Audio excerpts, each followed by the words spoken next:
What is up, my brothers? We got a requested sponsor topic today from a gentleman whose subject line reads, "Leave the almost perfect wife."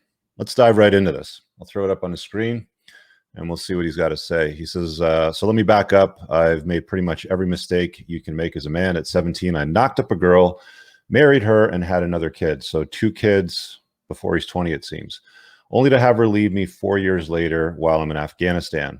So by 21, he's got 2 kids, and this woman he knocked up bounces on him. She took the kids and ran, and haven't seen them since. Dude, that sucks.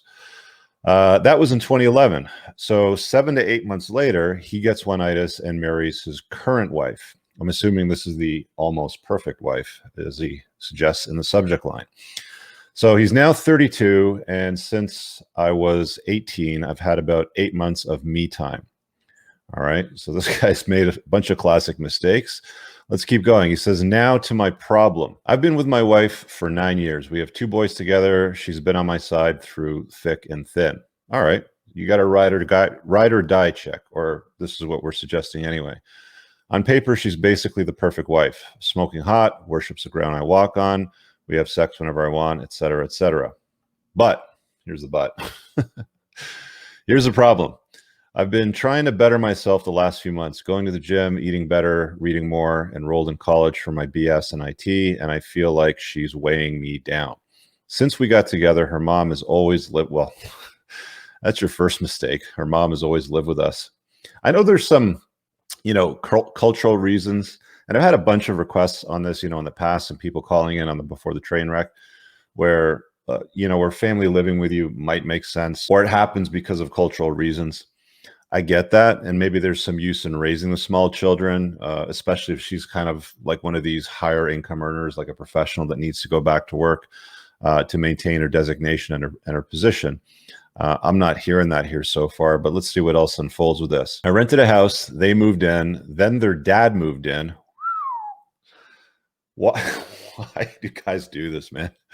Anyway, I was financially responsible for the 3 of them for the last 7 years. Her dad died. Mom still lives with us, but she's 55 and a cashier at Walmart who has no desire to better herself.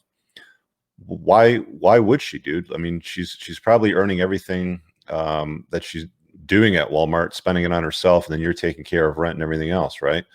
What motivation does she have to become better? Anyway, I also pay her insurance and phone bill. She helps with groceries, but that's it. To add to all this, my wife and her mom are both hoarders. There it is.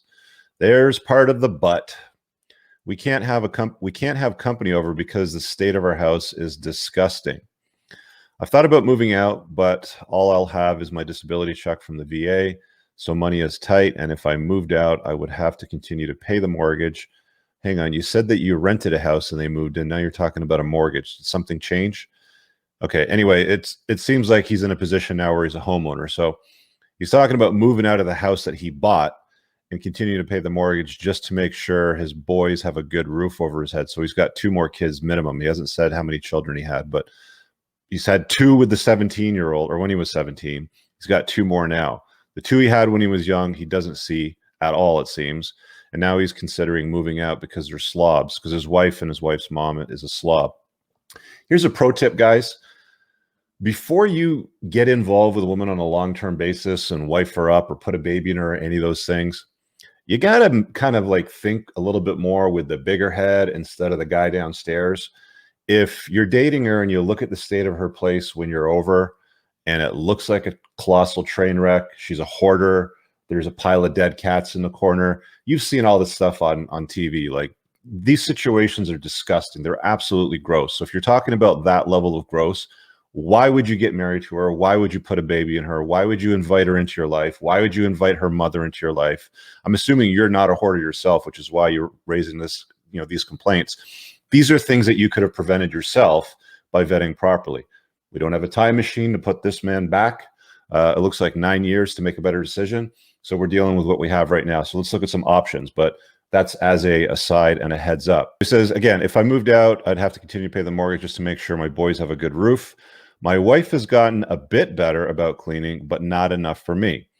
I actually started bettering myself because I watched a video of yours called 19 Things Your Dad Never Told You. Okay. So here's the thing, dude.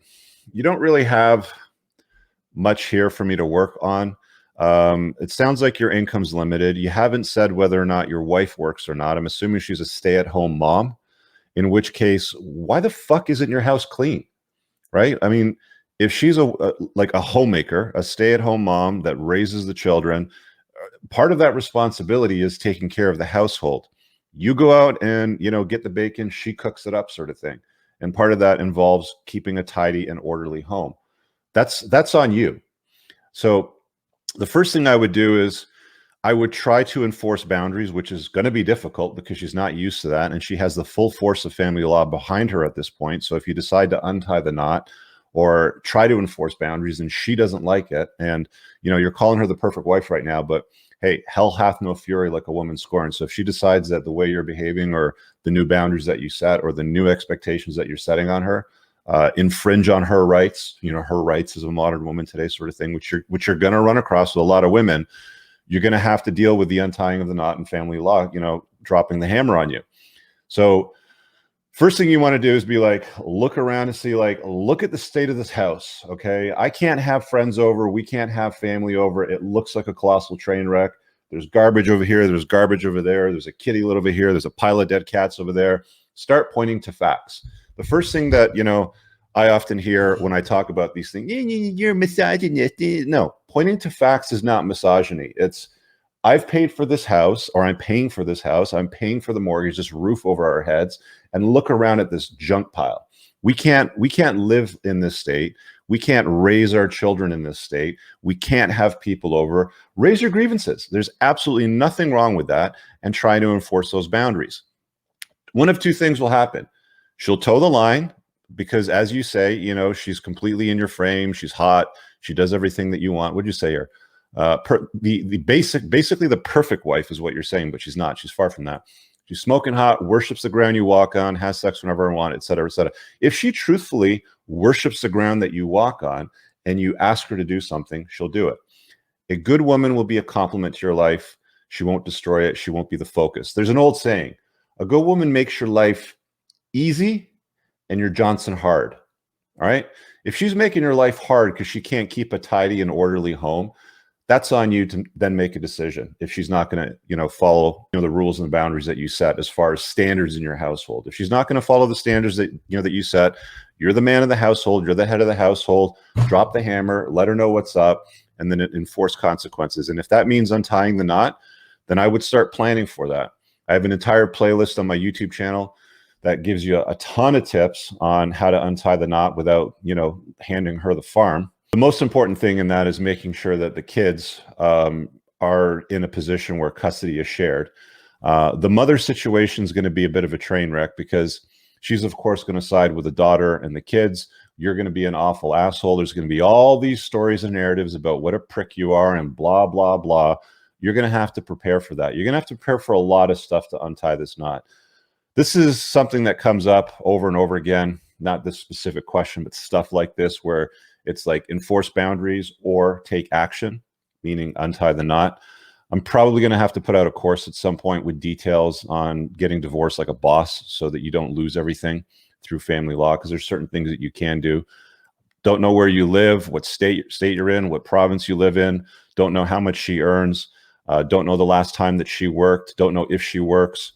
There's a lot of missing information here, so it's difficult for me to dispense a ton of useful advice in this one. So generally speaking, this is what I can give you. Set some boundaries, enforce them, and if she doesn't toe the line and you're unhappy with that, you need to be okay with untying the knot. Okay? The other thing that you can do is just suck it up and live in a garbage dumpster of a household and not have family over, and just deal with all that stuff where you're supporting her and her mom and, living in a crap hole, basically. Another option is you could hire a cleaning lady. And I don't know where you live, but cleaning ladies are anywhere from $100 to $150 per visit. I have a cleaning lady that comes every 2 weeks, does a great job. She comes, she cleans, she's out of here. 2 hours, bada boom, bada bing, she's done. See you later in 2 weeks. That's another option. So, but why would you have to hire a cleaning lady if your wife is supposedly, from what I'm gathering, a homemaker? tell her to make the damn home. Option, two, it would actually probably be cheaper for you, believe it or not, as annoying as this is going to be for me to tell you and for you to swallow this bitter pill. It would actually be cheaper and probably easier for you to just hire a cleaning lady. The thing being with a cleaning lady, though, is they're not going to pick up shit and put it away. They're not going to decide what's garbage and what's not garbage. When they come over, they clean surfaces, the desks, the floors, the countertops. They dust things. They vacuum carpets. They mop hardwood floors, tiles, bathroom surfaces. That's what they do. But hoarders tend to have shit on surfaces. So at a bare minimum, at a very bare minimum, if they can't put stuff away or decide what gets thrown out, throw it out for them. Hire a cleaning lady, have her clean surfaces, and that's going to partially solve your problem. There's an old conversation I had with a woman that I used to date for a while back in the day, and she used to say, you can have everything, you can't have it all at the same time with the same person. What you're defining here is an almost or basically a perfect wife. Her kryptonite is she's a slob, and I've just offered you some suggestions on how to fix that. And if you're not happy with those results, you know what you need to do. Anyway, smash the like button, comment below. Has anybody been in this scenario before with a marriage or an LTR live-in type of scenario? What did you do? How did you solve the problem?